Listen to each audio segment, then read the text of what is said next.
My question today is, today you have two major parties. You have the BJP, you have the Congress. These are the standard parties. Is there really a scope for a third party if a change has to be brought out in the national fabric? Or the youth, they should join either of the parties, try to reform those parties from within? Or do you require a third force, whether it is Aam Aadmi Party or something else, coalition? What do you feel? Can something be expected from these two major parties which have been historically there? Or we need something totally new? What do you feel as a youth and as a legacy of Bhagat Singh? If Bhagat Singh was here today, where he would be? Would he be there with Congress? Would he be there with BJP? Would he be there with some Naxalite group? Would he be there with Kejriwal ji? Or maybe on his own? I am not on political labels. Bhagat But what Singh, kind of a thing would have? Shahid Azam would have been with the people, wherever the people were, fighting the good fight. As to the political parties, I think the whole reason of having the contemporary parties is that they have failed us. There is no doubt about it. The parties that have ruled India for 70 years, they have utterly failed the masses of this nation. So is there a scope for a new party like Aam Aadmi? The new party, I think, I don't know about the scope. I'm not a politician or a political pundit, but what I can say is space for alternative politics, be it Arvind Kejriwal or anybody, that space has to be represented. It's very healthy. There was a very big vacuum between, I get the chance to work in rural India as well. People, one mindset that people had was, हमें ये पता है कि दोनों जहरीले हैं, जिसमें कम जहर है उसको वोट डाल देते हैं. So that's very unhealthy. People didn't have a platform, and for Aam Aadmi Party to have such fantastic results shows that people it's a people's movement, that maybe alternate is required. I don't know what sort of politics is going to take course in the future, but it's very the political space that should have been represented, I think is represented now, maybe regionally right now in Delhi, as a new alternative, or maybe something with a sort of a new politics. So I think it should have been, and it's happening. Not at a national level, but it's happened in Delhi, and I'm sort of it's a little content about that. It should be represented, and it has been represented. Abhitej, you were part of Anna Hazare's movement. That was the corruption, financial corruption. Corruption is of different types. Today you have corruption of the mind, you have corruption of the soul, you have corruption of communalism, casteism. And today the entire nation is ours, with people returning awards, people saying there is a lot of intolerance. What is your take on that? Is there really intolerance today? Is this what is happening in India today? I am talking from the communalism angle, casteism angle, and intolerance. Is this really India of Shahid Azam Bhagat Singh's dreams? Well, not at all. Not at all. Shahid Bhagat Singh first fought for humanity, then for the country. His war was, his fight against the British was not against the skin of the color.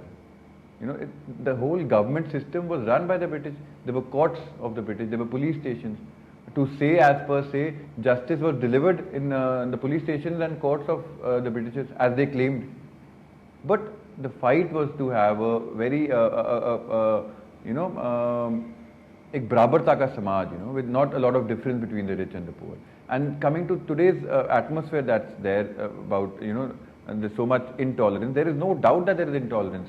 Be it, is it something that runs in the blood of the nation, in the blood not waves, at all. or politicians are fermenting I it? think there is a little problem that we. Are we born communal, or we are made communal by our? No, of course nobody is born communal. But I think we are trying. There are forces that are trying to make the youth intolerant.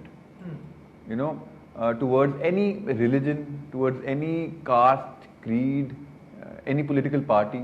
If you don't stand among the mob, you're considered anti-national, you're considered not part of this country. I think Shahid Bhagat Singh, in his, there's a very beautiful political masterpiece that Shahid Bhagat Singh has written as Communal Riots and Its Remedies. Sampradayak Dange aur Unke Ilaj. In this, he's very clearly mentioned, and it is so relevant in today's time. It sometimes amazes me that how a 22-year-old boy could write, at 19 he wrote Communal Riots and Its Remedies. And he'd written कि political parties, the only agenda of political parties is to divide people. You know, divide people and mark their own people and just for political gain.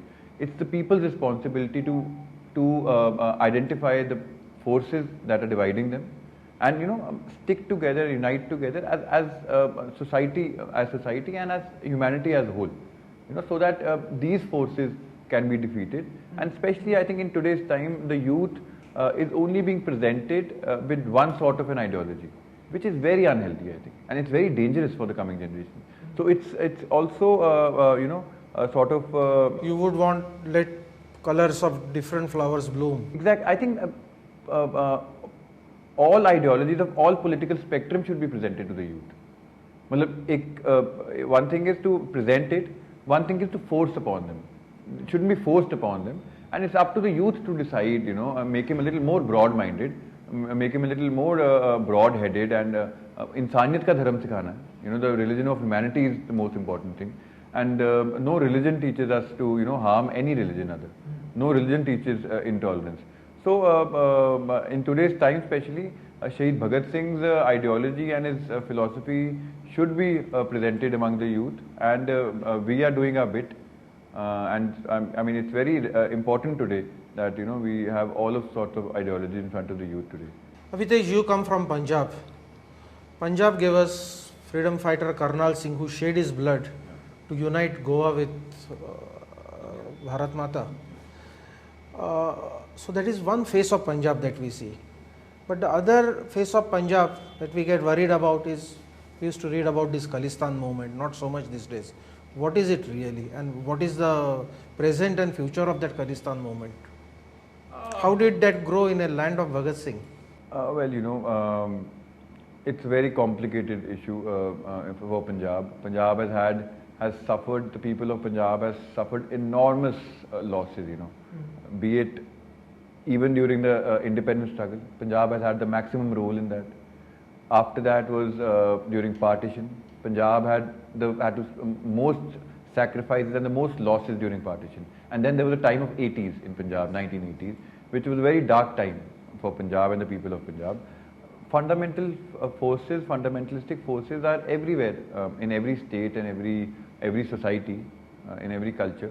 But people of Punjab realize that they paid a very high price for such movements, and the families, परिवारों के परिवार खत्म हो चुके हैं.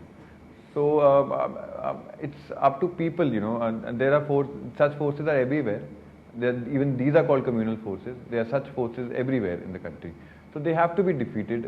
Otherwise, it's a very high price that we'll be paying.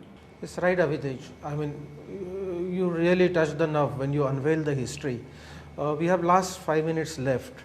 There's one question I'll ask you, and I'll ask you, going a further from history, what is your blueprint for the future?